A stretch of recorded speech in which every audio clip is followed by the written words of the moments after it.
Speaking of Joe Rogan, let me ask the following question. He's currently doing a podcast with Gordon Ryan Mm.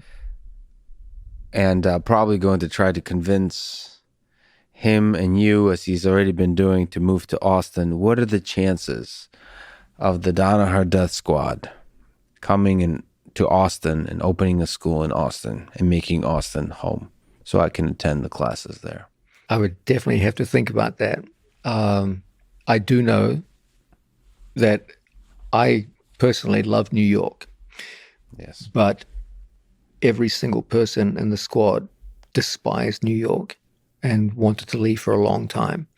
So uh, What was the nature of your love for New York, by the way?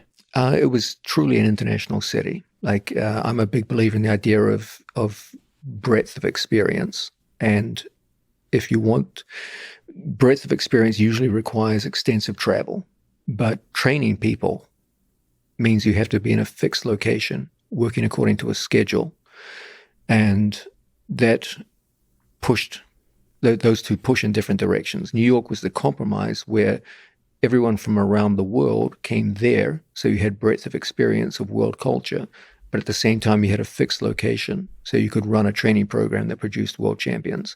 So it was the ideal compromise. Um, it was a fascinating thing to teach classes of over 120 people where literally the entire world was represented on the mat and go outside and see the same thing. It was truly uh, the world's leading international city. It was like the world's unofficial capital, fascinating place to live. So I loved it, but the squad hated it. For them, it was like an expensive um, things. They never actually lived in Manhattan. They always lived in New Jersey or Long Island, had to commute in. So all they ever saw was the bridges and the tunnels, the Yeah. expensive daily parking fees. So they only saw the worst of New York. Mhm. And despite my pleas for them to move into Manhattan, they never did. And so they hated it. Because when all you see of New York is the bridges and the tunnels and Yeah. the parking garage, that's not a pleasant thing.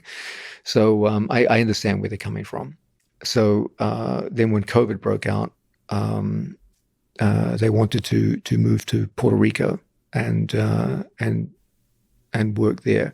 Now Puerto Rico is a beautiful alternative to New York. It's in many ways has many advantages over New York. It's physically beautiful. The people are wonderful, and uh, it's a just a wonderful place to spend time.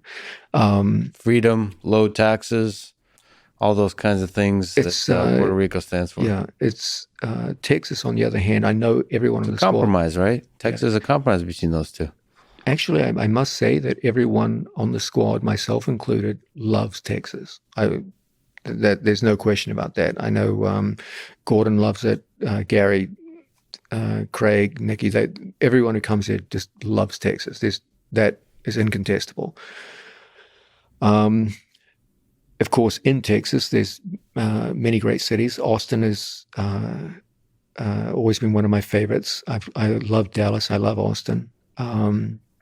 And it has the advantages of better infrastructure as a place to train. It has a much higher population density, so that you could get a larger number of prospective students and form a larger squad.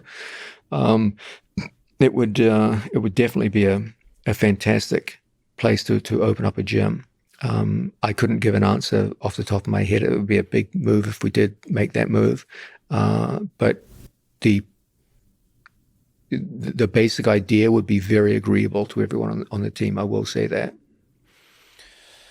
Well, I'll just have to call my Russian connections to threaten the right kind of people. And I definitely would love the way you approach training, the way you approach the martial arts is something that I deeply admire as a scholar of these arts. So it would be amazing if you do come here. But either way, it would be amazing to train together.